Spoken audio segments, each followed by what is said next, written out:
July the 6th, 1483, and Westminster Abbey was packed tight for the coronation of one of England's most controversial kings, Richard III. His name and the battles of his violent era are familiar parts of our history.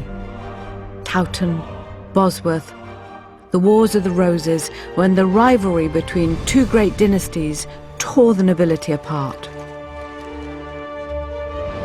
But my story is not about kings and their great power struggles. It's about the remarkable women whose stories have been hidden by these tales of conflicts and alliances. Almost by accident, I spent my working life researching and writing the secret histories of virtually unknown women who appear as the wife or mother of a more famous man.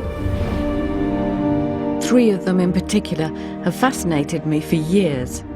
They're at the heart of our story, and on the day that Richard was crowned, they could all be found here in Westminster. The first is Anne Neville. At this extravagant ceremony, she was transformed into the leading woman in the realm. As Richard's wife, she was the new queen. She brought with her the love and the loyalty of the north of England, and she was so important that Richard honoured her with a joint coronation. As the daughter of the most powerful noble in the realm, Anne was destined for greatness from birth, and by her side was another extraordinary woman. Dressed in scarlet, carrying the Queen's train, was Margaret Beaufort, the second most important woman in the country.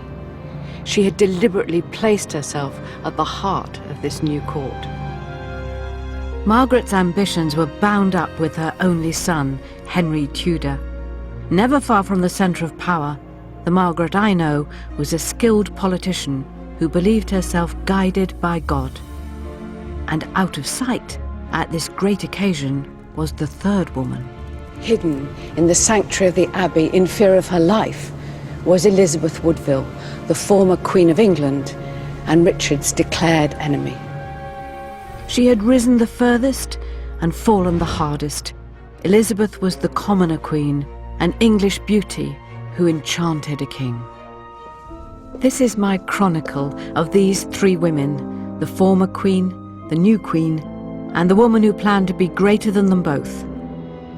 We call this conflict the Wars of the Roses, but they called it the Cousins' War, a war between kin, not countries, and that is why the women really matter. They had to survive a violent family feud and utterly ruthless men. But women were actors on their own account, capable of fierce loyalty and shocking treachery. Living in a world where women's roles were strictly limited and their behaviour judged as good or bad by a misogynistic church, they had to exercise their power in hiding. In a time of bloodshed, these 3 tenacious women would become canny allies and grow into calculating adversaries.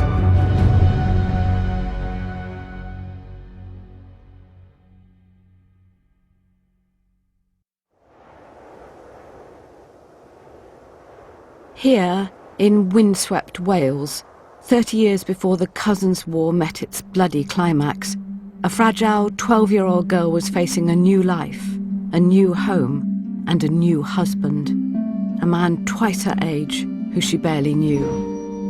Margaret Beaufort was an heiress to valuable lands, but that gave her no power over her own life. But Margaret would have known that as a young woman from a noble family, she would never have had any choice over her husband. She probably would not even have been consulted. The medieval marriage was to forge family alliances. It was nothing to do with love.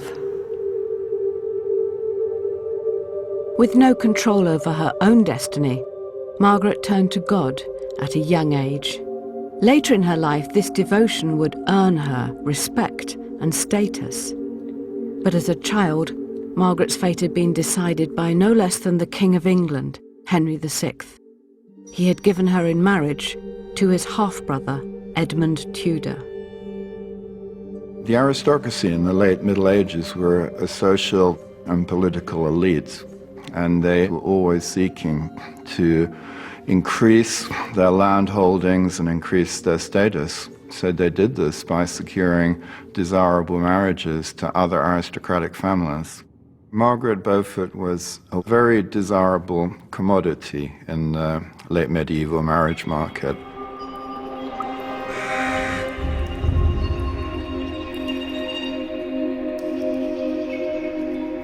Margaret and all her possessions were transferred to Edmund Tudor, and she was brought here to his estates in Wales.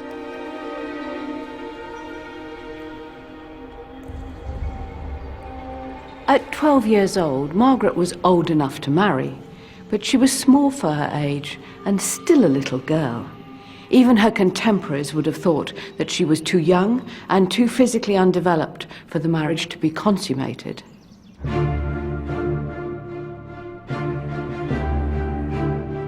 Her 24-year-old husband had different ideas. He wanted a son to inherit his property and title and would not delay. He took young Margaret into the marital bed, and just months after marrying Edmund Tudor, Margaret was pregnant. Even by the standards of the time, this was a selfish, brutal act. But Edmund was so determined to secure Margaret's estates and the all-important heir that he risked both her life and that of the unborn child.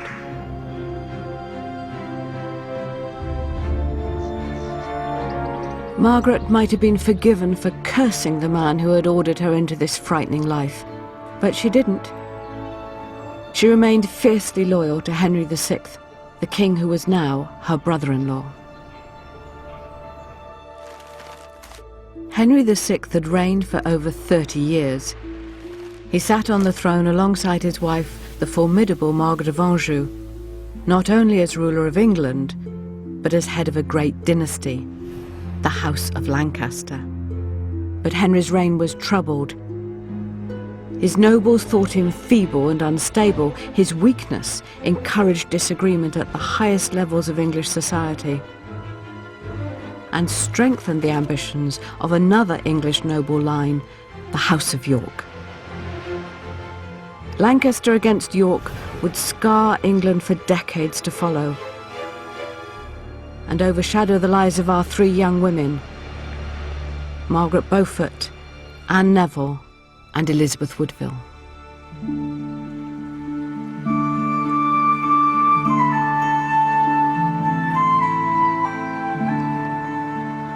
Safely distant from the troubled royal court, leading the quiet life of an English country lady, was the beautiful wife of a mid-ranking English knight. Elizabeth Woodville was the mother of 2 boys living in rural Leicestershire, but her family was extraordinarily well connected.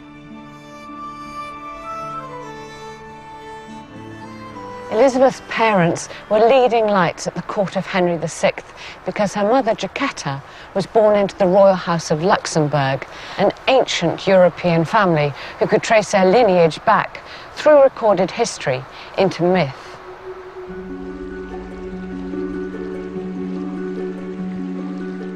The family seat was a fairy tale castle that dominated the roads and rivers between France, Germany, and the Low Countries.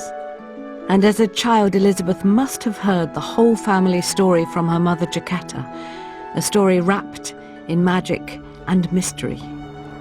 Jacquetta's ancestor, Count Siegfried, was said to have married a water goddess, Melusina, a being half woman, half fish, rather like a mermaid. She made the family castle of Luxembourg magically appear on her wedding night, and their marriage was a happy one, until the Count broke his vow of giving her absolute privacy once a month, and she flew away with her daughters and was never seen again.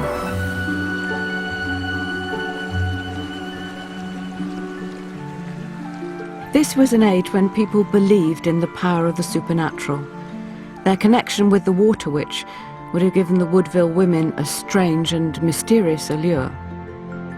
But more vital than their European heritage were their English alliances.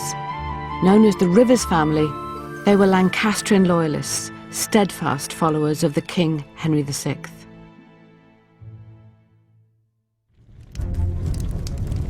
So when the tension between the houses of Lancaster and York broke into open conflict, they were quick to rally to Henry's cause. The men in Elizabeth's family all readied themselves for war against the Yorkist rebels. The House of York had a new young champion and claimant to the throne, Edward of York. His family had long coveted the kingdom, and in 1461 he was ready to fight for the prize. The noble families of England were divided behind the banners of York and Lancaster, but one family would matter more than any other in this great struggle.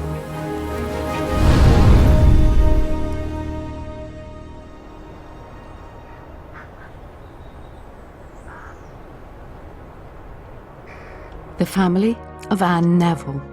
Her childhood was one of opulence and privilege beyond the dreams of anyone else in the country.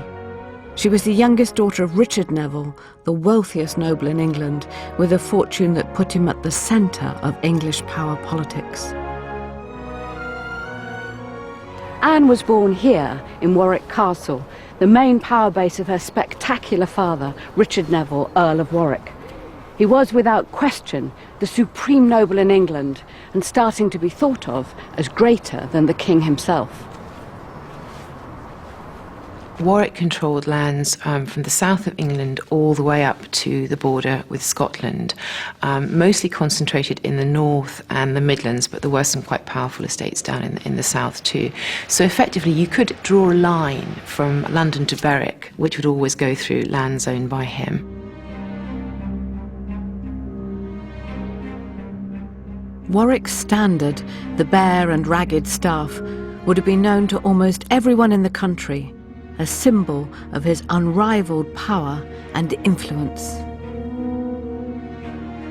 Effectively, the Neville family were princes in their own kingdom. They could raise armies, they could fight their own private wars. They effectively owned the lives of the men who lived and worked on their lands. So they had enormous influence, and especially in the North Country, which was outside of the diaspora of royal power, they were the rulers. For young Anne, it all meant a gilded life, but there was a price to be paid for luxury and security.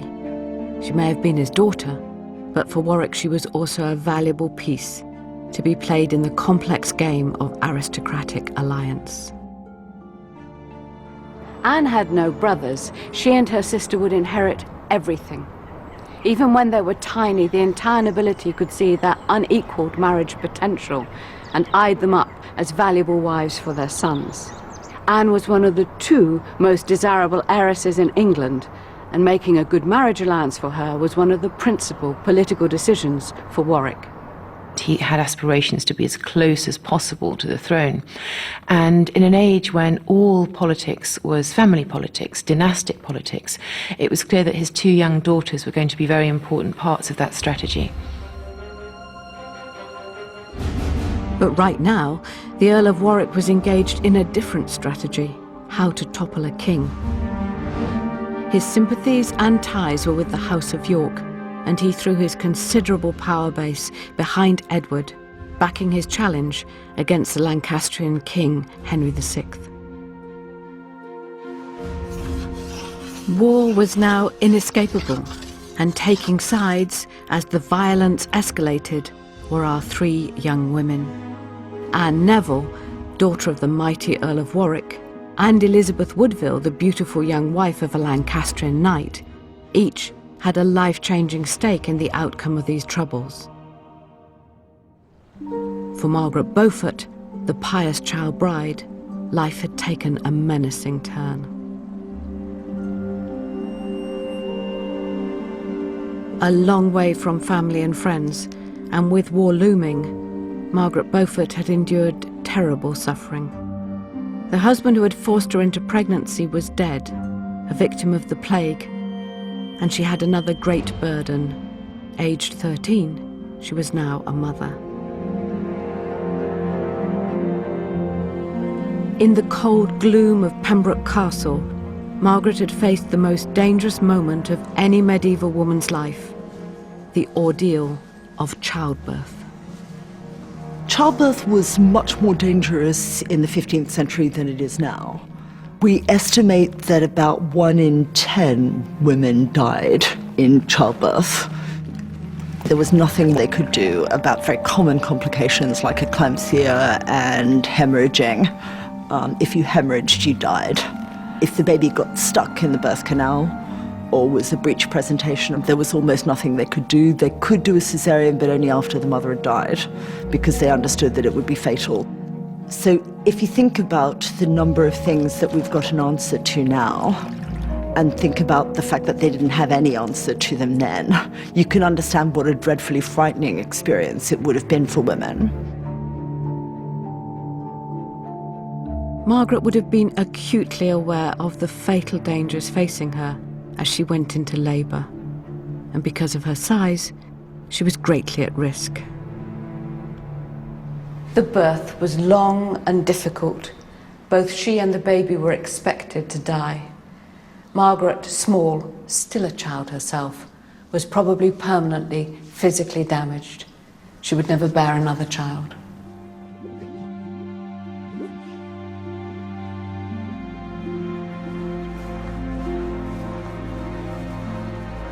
Against all the odds, Margaret survived this agonizing childbirth and delivered a son.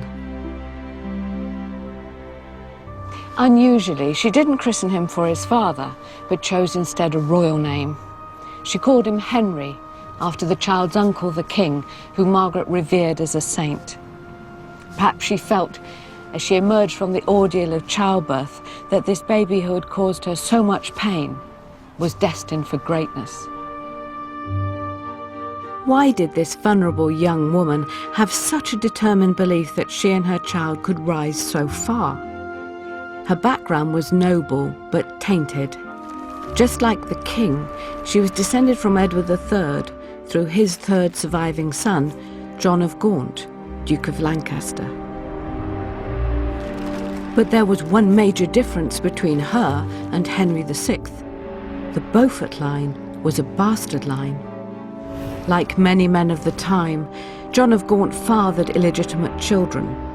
Unusually, he later married his mistress and had his bastards legitimised by an Act of Parliament. But it was clearly agreed the Beaufort line could never take the throne. So the Beauforts were of the royal family, but also not of the royal family. And from a Beaufort point of view, I think that must have really rankled. They would have seen that as a considerable injustice, that we've been legitimated, we're part of the royal family, we're very, very close to the royal family, so why are we being excluded from succession to the throne? Bastards or not, Margaret knew she was close to the throne, but she saved her greatest ambitions, however unlikely, for the son that she insisted would carry the royal name Henry. As the war between the cousins started, our women stood on different sides of the conflict. For the House of Lancaster, Margaret Beaufort remained devoted to Henry VI. The family of Elizabeth Woodville were also aligned with King Henry as he stood against the Yorkist Edward's forces. But on the other side of the conflict was Anne Neville.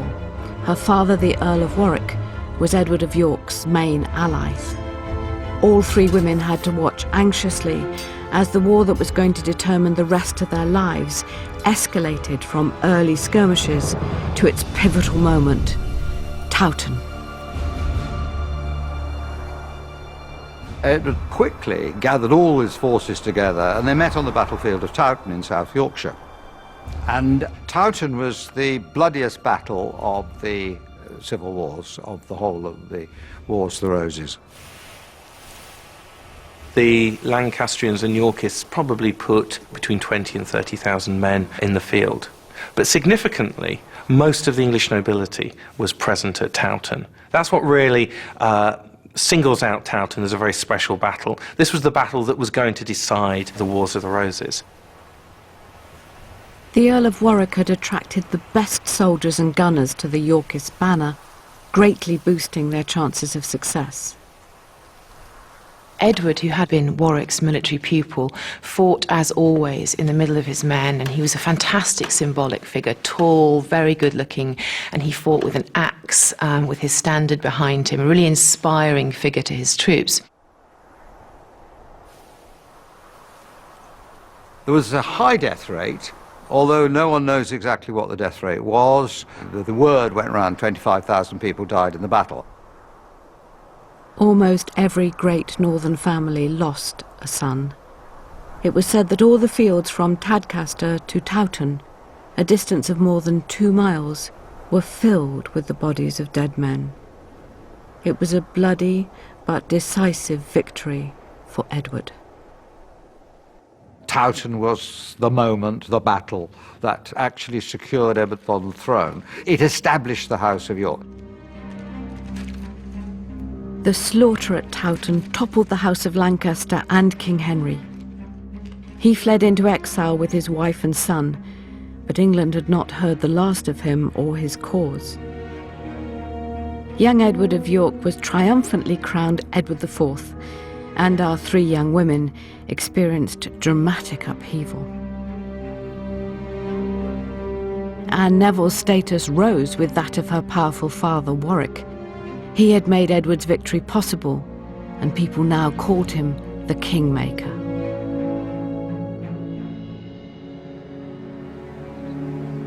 Anne's good fortune was in sharp contrast to the new life facing Elizabeth Woodville. Her side had lost, and her husband had died fighting for the Lancastrian cause. It was a terrible blow for Elizabeth. She had lost her husband, and she was now a widow with 2 little boys. And to make matters worse, her mother-in-law was refusing to pay her the allowance that she was owed under her marriage contract. With no source of income, Elizabeth's future looked very bleak.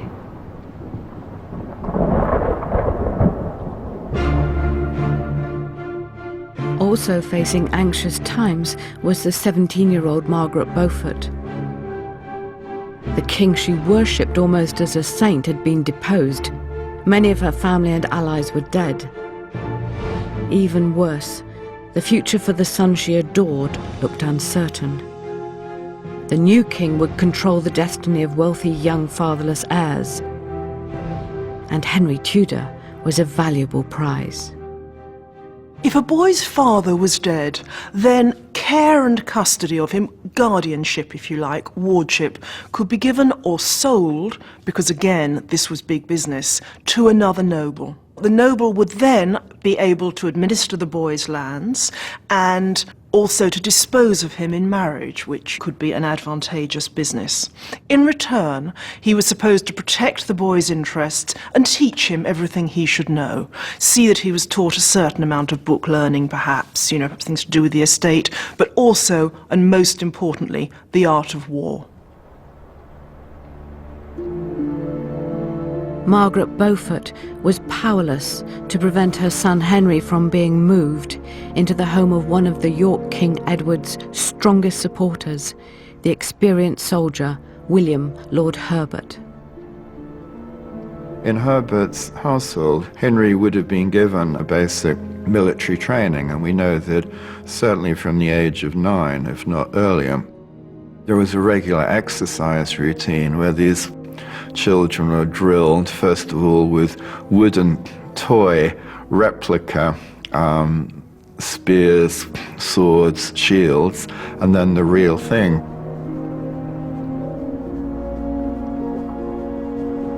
From now on, if Margaret wanted to see Henry, she would have to make the long journey to Raglan, Lord Herbert's magnificent castle in Wales, and she would have to accept hospitality from a Yorkist. Although wardship was a normal part of medieval aristocratic life, Margaret must have found it very hard to bear. Her son had been taken from her and placed with her enemy, and there was nothing she could do about it.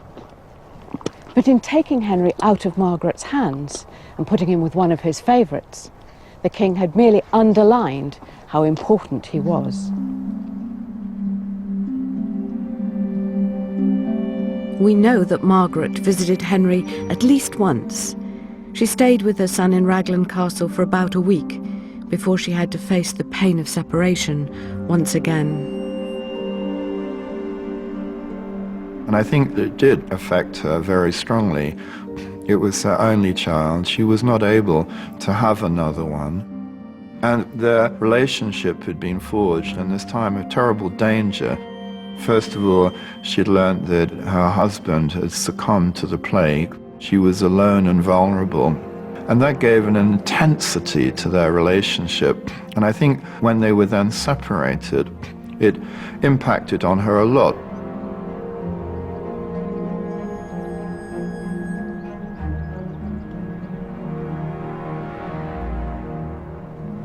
It must have been terribly hard for Margaret to leave her son in the hands of the enemy, even if she knew he was being raised as a nobleman in the house of a favourite of the king. Worse for her must have been the fear that the Yorks would be turning him to their side, that the boy she had named for the Lancastrian king was becoming a Yorkist.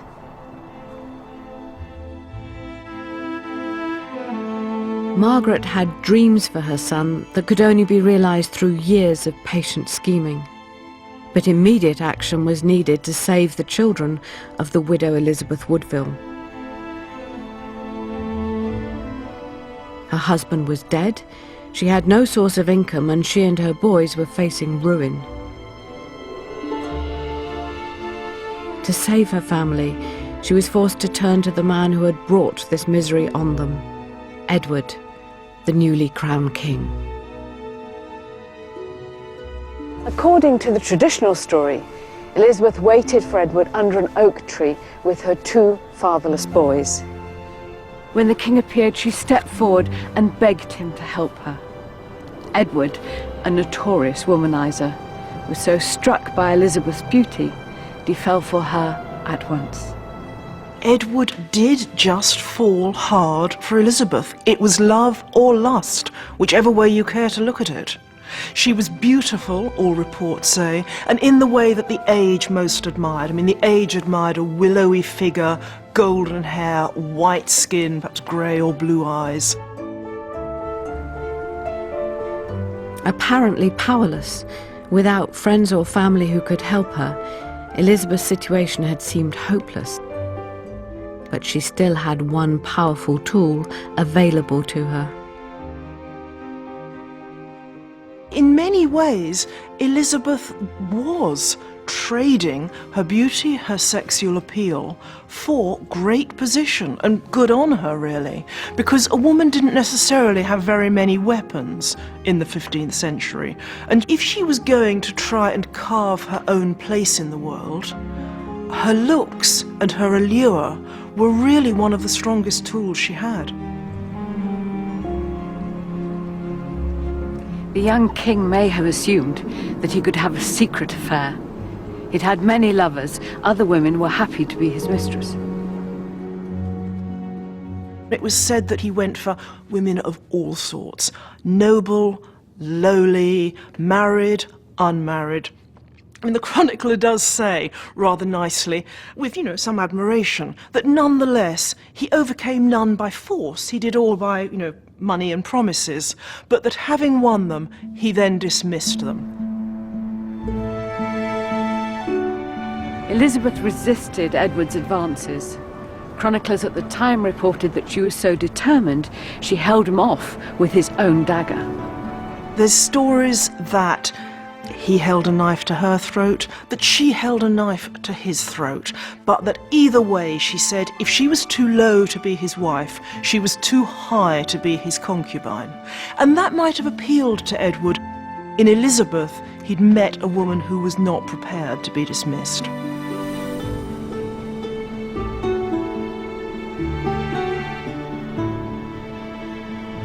Elizabeth left the completely love-struck king with only one option. One morning he rode to the river's home for a secret ceremony that would change the fortunes of the House of York and of the nation. According to the chroniclers, Jacquetta was the only family member present when Edward and Elizabeth were married on May Day, a day for lust, for love, and for the celebration of life. The marriage was consummated immediately, and for the next few weeks, the handsome young King of the House of York was creeping every night into a staunchly Lancastrian home to be with his bride.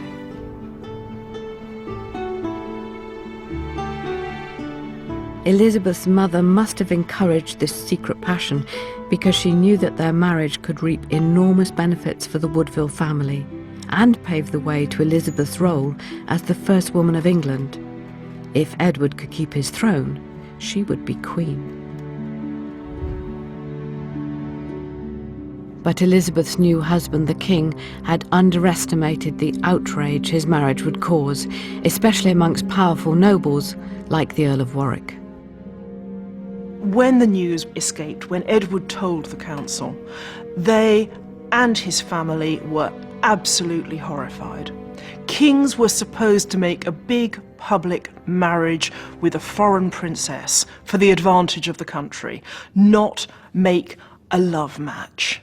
And indeed, it was even said that Edward was proving himself to be no true monarch in doing something so undignified and extraordinary.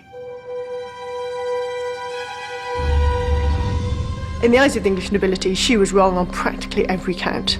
The fact that she was a widow really meant that she was kind of second-hand. She was tarnished by this previous relationship. They did call her a bigamist, and the fact that she had children by this previous marriage made it considerably worse. She was so much the wrong person for him to have married.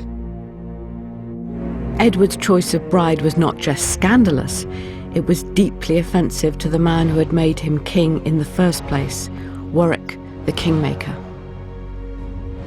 For a start, Elizabeth Woodville's family had been traditional Lancastrians, so what was a Yorkist king doing marrying her? For another, Warwick was in the middle of negotiating a diplomatic, advantageous continental alliance for Edward, so he looked a fool when he was suddenly told that no, Edward was married already. Edward had forgotten his duties as king and recklessly chosen his own bride for no other reason than blind love. Or was it even worse than love? No other English king had married for love before. Was young Edward in the grip of intemperate lust? Suspicious rumours began to circulate that would have dangerous repercussions.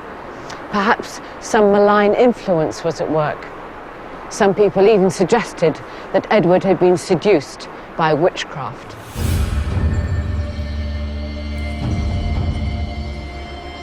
Belief in witchcraft was universal in the 15th century, in the power of spells, incantations, charms, and herbs.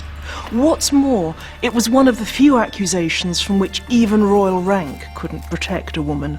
There'd already been, in that century, 2 royal women imprisoned for it. But the enchanted Edward was sure of his choice, and Elizabeth's transformation was complete. From obscure country lady, she had emerged as the new Queen of England.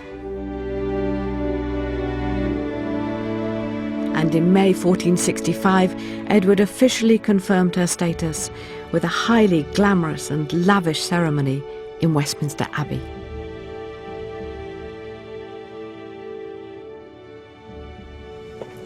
Elizabeth entered the abbey barefoot, dressed in purple, followed by the lords and ladies of the court. She passed through the choir, knelt and prostrated herself before the high altar while the archbishop conducted the service, anointing her on her forehead and breast.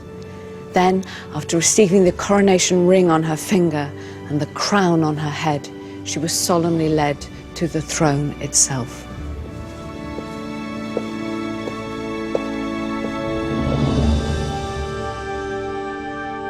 In the magnificent abbey, Edward paraded his new queen in a dazzling show, attended by the most important nobles of Europe. The public spectacle of her coronation could not have been more unlike the secret wedding at the Rivers family home. That had been a private, personal affair. This was a matter of international politics.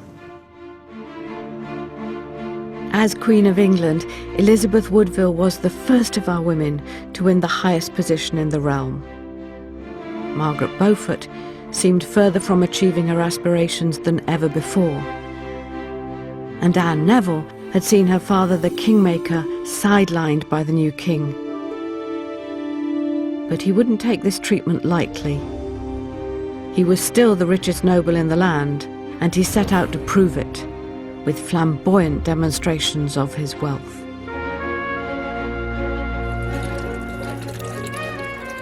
Entertaining, giving large banquets and parties was a way of showing off your wealth, your power, and also of networking. So Warwick, yes, he did entertain lavishly, he did give very large parties, and even as he moved about the countryside, he would have a large retinue of men-at-arms, he would have his banners, his emblems with him, so that every stage of his life was a kind of carefully choreographed ballet to manifest his power upon the world. When his brother was promoted to Archbishop of York, the second most powerful position in the church, Warwick the Kingmaker threw an enormous feast. We have the menu of the feast, and it shows that the Nevilles would go to extraordinary lengths to demonstrate their wealth. The feast lasted several days, and 2,000 guests drank their way through 25,000 gallons of wine and ate, among other things, 4,000 mallard and 500 buck and stag. One table at this great Neville dinner was reserved for the young people, the royal kinsmen and women of the House of York. Seated together with some ladies of the royal court were Anne Neville and Richard of Gloucester, the king's younger brother. She was 9 and he was 13, and he was invited to the feast because he was her father's ward. So Anne and Richard were growing up in the same household. It was a mark of Anne's high status that she was living under the same roof as the King of England's own brother, the boy who would become Richard III. Anne Neville was brought up, if not to think of herself quite as a princess, then certainly something close to it. She knew that her father had great wealth, great influence, and very important political connections. And I think that this must have informed her sense of herself, of who she was, and what her expectations of her life might be. Anne's father, Warwick the Kingmaker, was becoming more and more resentful of the new Queen of England, the former loyal Lancastrian and commoner, Elizabeth Woodville. As Queen, Elizabeth could use pillow talk to influence her husband, the king, and this was of huge benefit to her family. She had 5 brothers and 7 sisters who were found excellent marriages and great positions in the realm. The Woodvilles were a large, extensive, enthusiastic, and some said rapacious family who very quickly began snapping up the available positions, awards, heirs to marry. It did look to their enemies as though the Woodvilles were staging a takeover of the country. But not even the Earl of Warwick could deny that in her most important duty to king and country, Elizabeth exceeded expectations. As Queen, Elizabeth's main job was to produce heirs, making the dynasty secure and proving that it was blessed by God. Elizabeth was expected to be fertile, and she didn't disappoint. Within the first 5 years of her marriage to Edward, she gave birth to 3 daughters. The birth of royal heirs was attended by much ritual and superstition. Each time Elizabeth had a baby, she had to follow a strict protocol. When the Queen was expecting to give birth, she would effectively retire from the court. There would be a ceremonial mass that was attended by a lot of people, sort of as a farewell, and then she retired into a suite of rooms that had been specially prepared for her. At this point, women of her household would take on roles that had previously been fulfilled by men and deliver what was needed. The Queen passed the last few weeks of her pregnancy served exclusively by women. There's a wonderful description of the inner sanctum, the room where she was actually going to give birth. It's very dark and warm. There's got to be carpets on the floor, on the ceiling and the walls. It's got to be blue with fleur-de-lis. Blue, of course, was the colour of the Virgin Mary, and so fleur-de-lis was her symbol, so it's connecting in with this. There's a sumptuous main bed, which the bedspread would be edged in velvet and ermine. But then there was a pallet bed, which had a big canopy over it in crimson with gold crowns all over it. After giving birth, the Queen was expected to rest for 2 months before she ceremoniously re-entered public life. There was a long procession to the chapel, and that's where she would be churched, the ceremony of purifying, which had a bishop putting holy water over her, and then after that they went in for Mass.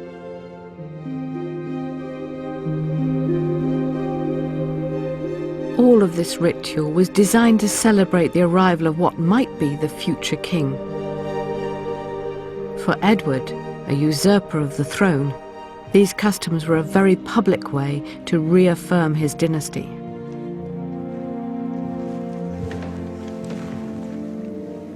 This contemporary image of Elizabeth with her 3 daughters is not just a reminder of her fertility, it demonstrates how unusual she was as a royal medieval mother. She has her children by her side. She didn't farm them out to aristocratic connections as other high-status mothers did. She kept them by her. She was a devoted mother in a way that we can understand today. But she had failed in one key duty. Elizabeth hadn't yet produced the all-important son and heir, and as each daughter arrived, the Earl of Warwick's resentment grew. 8 years after putting Edward on the throne, Warwick the Kingmaker could no longer tolerate the grasping Rivers family, and his relationship with Edward collapsed completely.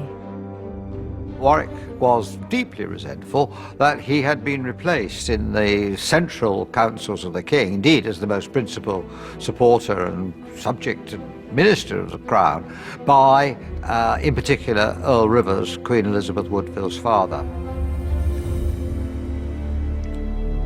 The Kingmaker began to enact his rebellion. Against the king's wishes, he married his eldest daughter to the king's brother, George, Duke of Clarence, cementing a dangerous alliance in opposition to Edward. Together, Warwick and George issued a proclamation against certain seditious persons in court.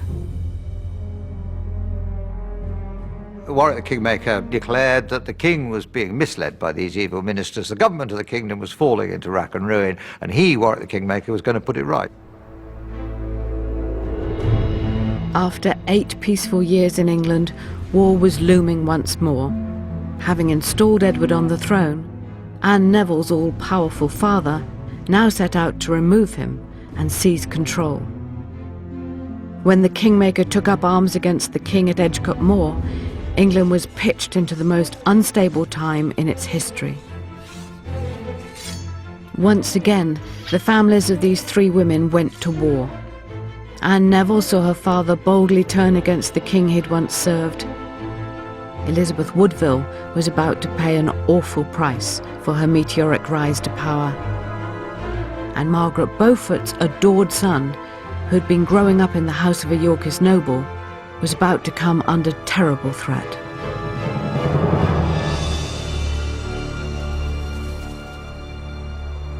On the eve of battle, Margaret would have been at her home, praying for a York defeat. But her loyalties would have been divided because fighting for the enemy was her 12-year-old son, Henry. He'd been led into his first battle by his guardian, the Yorkist commander, William Herbert. Margaret must have been beside herself, praying for a York defeat, hoping for the safety of her son.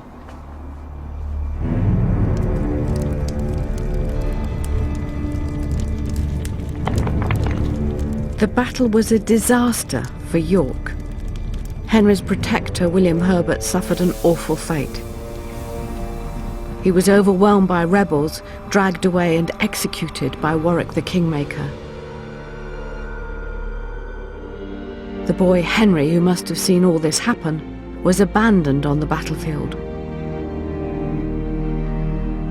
Margaret sent out frantic messages to try and find out what had happened to her son. She must have feared he was captured or dead.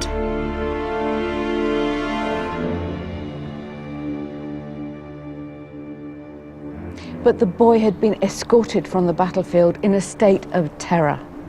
He and Herbert's widow had found safety in a house nearby. Margaret sent a party of trusted servants to find him and generously rewarded those who had saved her son. For Henry himself, she sent a gift, a reminder of his inescapable destiny, a bow and arrows. Without her son, Margaret's ambitions would come to nothing, and this battle had come close to taking him from her. But Elizabeth Woodville would suffer devastating, permanent loss with Warwick the Kingmaker's victory.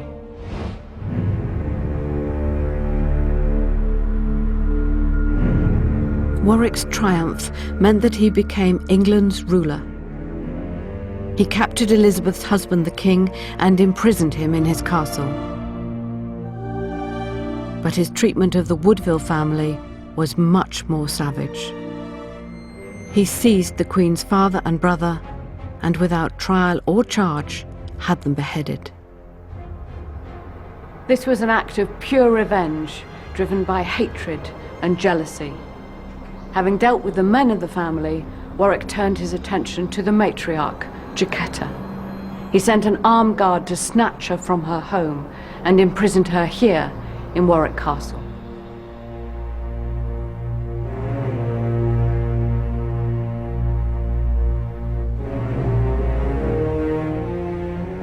Grief-stricken, having just lost her husband and her son, Jacquetta now faced their murderer as he accused her of a crime punishable by death. Capitalizing on rumors circulating from the marriage of King Edward and Elizabeth, Warwick claimed that Jacquetta had used magic to bewitch the king into marrying her daughter.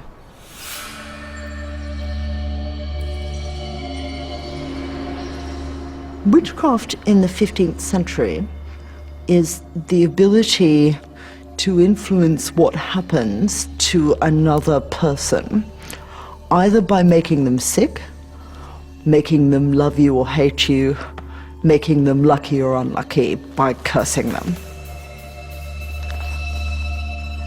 Fear of the power of the witch tapped into fear of woman's power in general. I mean, a witch could be this old crone over a cauldron, but she could also be young and beautiful, wielding a dangerous sexual magic. And of course, that very much ties in all too neatly with the story of Elizabeth Woodville's marriage and how it was made. Jacquetta's fate was in the hands of her sworn enemy and the murderer of her husband and son. As she waited in this castle, the odds were stacked against her. One word from the Earl of Warwick was enough to condemn her to death by strangulation. Warwick didn't just want Jacquetta dead, he wanted to prove her malign influence on the young king.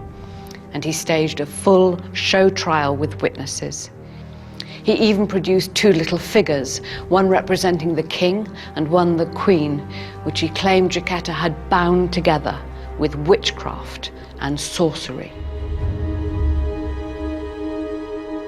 But incredibly, Jacquetta escaped her punishment.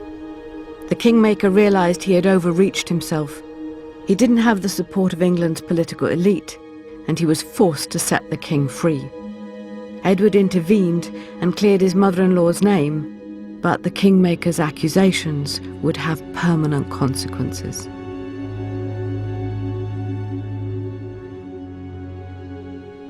Jacquetta was publicly named as a witch, the royal wedding condemned as the product of witchcraft. A slur was laid on Jacquetta and on her daughter Elizabeth that would follow them throughout their lives, even to the grave and beyond, into the records of history. After a brief period of imprisonment, Edward IV was back in power. In March 1470, he forced Warwick the Kingmaker and his own brother, George, Duke of Clarence, into exile as traitors. The rebels took their wives and children and fled across the Channel. Unable to find a safe port, they were nearly wrecked in stormy seas. The kingmaker's thirst for power had brought his family into terrible danger. This was a far cry from Anne Neville's life of luxury in England. They're really fleeing for their lives. And as this is happening, as if that wasn't traumatic enough, her sister Isabel has gone into premature labour with her first child. There's no one on the ship to help them. They've got no medicine. There's certainly no question of a doctor. So the only people who would have been able to help Isabel were her mother, her sister Anne, and their very few maids. This must have been a terrifying experience for Anne, and a very traumatic one, because Isabel, although she survived, lost her baby.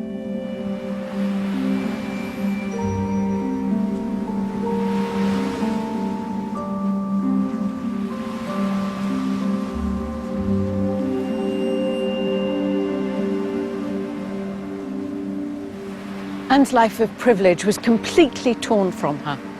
Her father, who had seemed invincible, had been defeated. Her sister had lost the heir. They were in exile from their castles and lands, and there was no way of knowing how they would ever get back to England.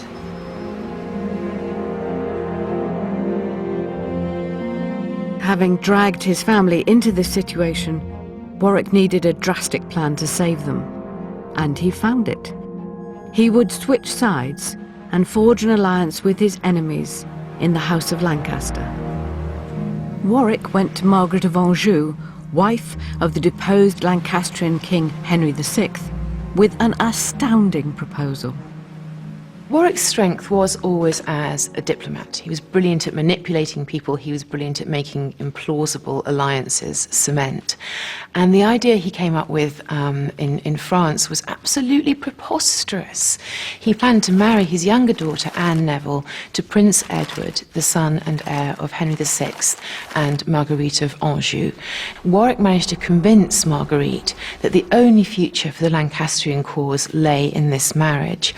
She didn't let him off lightly. He had to grovel on his knees for a good 15 minutes. But Warwick pulls it off, this incredible, improbable alliance, and his daughter is betrothed to the Prince of Wales, which means potentially that she will be Queen of England.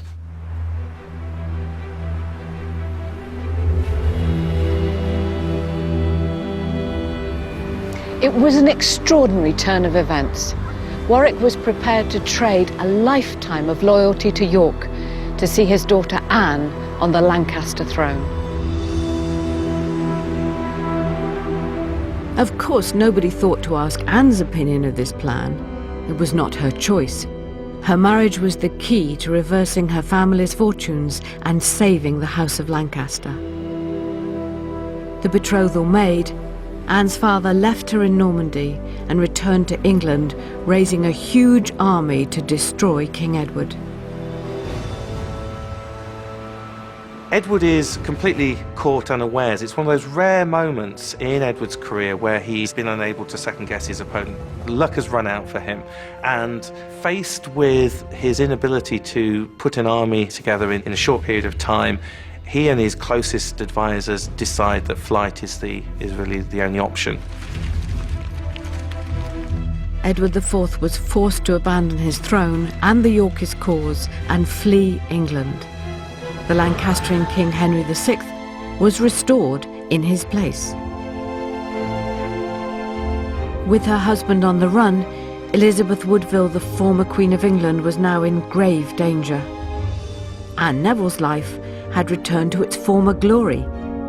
Her father, the Kingmaker, was once again the most powerful noble in England. For Margaret Beaufort, seeing her hero restored to the throne was reward for years of patient scheming.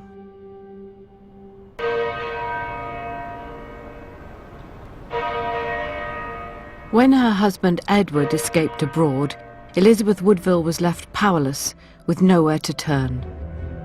Pregnant once again, she sought sanctuary with her mother and daughters in Westminster Abbey. The concept of sanctuary was a kind of right of asylum, whereby if a fugitive won their way to a church or monastery or place of sanctuary, they could claim that right, and for as long as they stayed there, the law couldn't touch them. The authorities could not come in and haul them out by force, so it gave, at the very least, a breathing space. As a devout man, Henry VI would not breach Elizabeth's right to protection. This must have been a terrible time for Elizabeth. Her husband was far away, perhaps never to return, and she was entirely reliant upon the kindness and generosity of the Abbey staff. Her only contact with the outside world were messages smuggled in by loyal Londoners, and in stark contrast to her previous royal births, she faced delivering this new baby in cramped, cold surroundings. On November 2nd, 1470, in the sanctuary of Westminster Abbey, with her mother and 3 young daughters present, Elizabeth Woodville gave birth to a boy, Edward IV's all-important male heir. Elizabeth named him Edward for his father and had him baptised in the Abbey like a poor man's son, not like a future king for the House of York at all.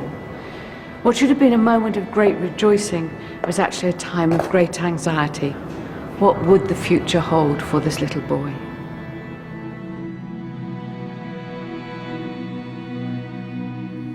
But Elizabeth Woodville's anxiety for her child, the exiled king's son, was in stark opposition to the opportunities Margaret Beaufort now saw for her boy. The child's uncle, the ailing King Henry VI, was back on the throne, and Margaret immediately arranged for the two to meet. It was an encounter that would have lasting significance for the young mother. Henry Tudor's official historian later reported that the frail king had met the boy and said, "This is he unto whom both we and our adversaries must yield and give of over the dominion. It would come to pass that Henry should in time enjoy the kingdom." We know that they met, but this premonition was probably claimed by Margaret after the event.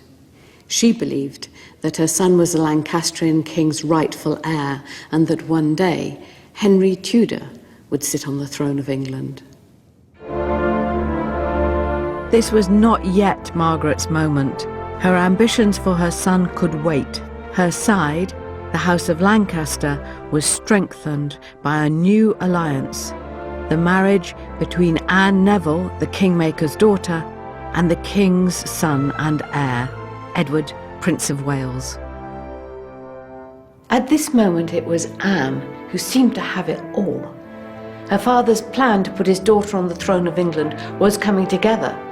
She was Princess of Wales, married to Henry VI's son, and if the king could just hold on to his crown, one day she would be Queen of England. Next time, Anne Neville emerges from the shadow of her kingmaker father. Elizabeth Woodville fights for survival, and Margaret Beaufort sees her way clear to power.